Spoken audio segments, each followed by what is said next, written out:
In last video we discussed that if the graph is parallel to the time mean x-axis, then object is stationary.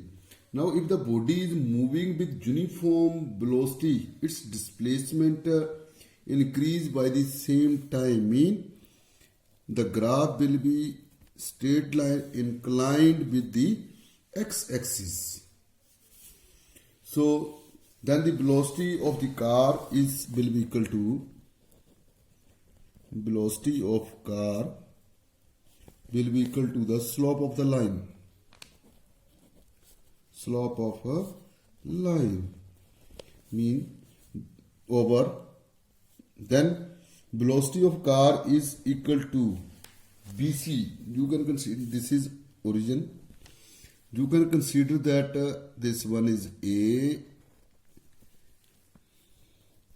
then this will be B, and the same 10, 20, 30, 2, 4, 6, and this is here. Now you can take we have to find the graph. Consider it A, B and C.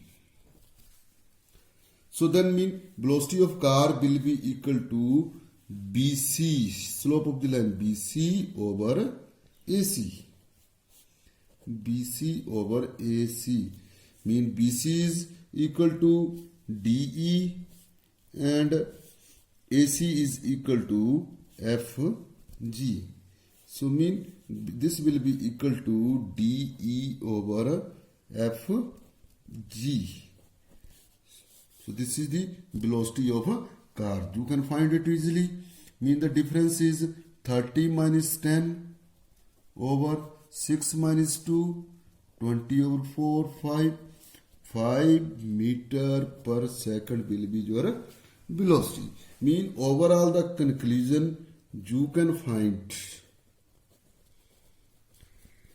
If the displacement time graph is a straight line parallel to the time axis, then the object is stationary. If graph is a straight line inclined to the time axis, then motion is uniform. If the graph is curved, then the object is in non-uniform motion. So now we will discuss about the velocity time graph. Velocity time graph. Time in velocity time graph, same thing is there. Time is taken as x-axis and the velocity you can take the along y-axis. Since velocity is a vector quantity, so if it is positive velocity means that the body is moving in a certain direction away from its original point, and if the velocity is negative means that the body is moving in opposite direction. By this graph we can determine the displacement of a body in a certain time and the acceleration of the body at any instance. So first of all, the displacement means the determination of a displacement. Determination of a displacement. Determinant of displacement.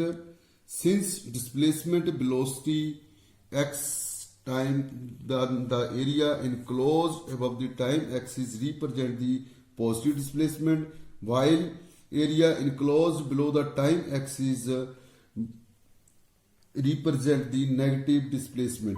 The total displacement is obtained by adding them numerically with proper sign, but the total distance traveled by the body is arithmetic sum without sign. We can easily understand by the following figure.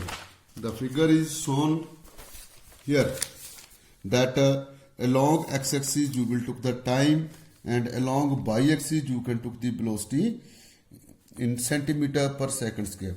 The curved above the x-axis mean this curve and this curve will be taken as a positive, and below the curve this will be taken as a negative displacement.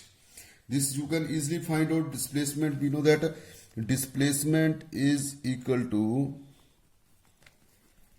velocity into time. And we know that first of all the curve ABC. So you can find the area of a triangle ABC. Here this is its height and this will be the base. 1/2 base into altitude is 5, 2, 4, 2, 10 meter. This is a trapezium. So area of the trapezium CDEF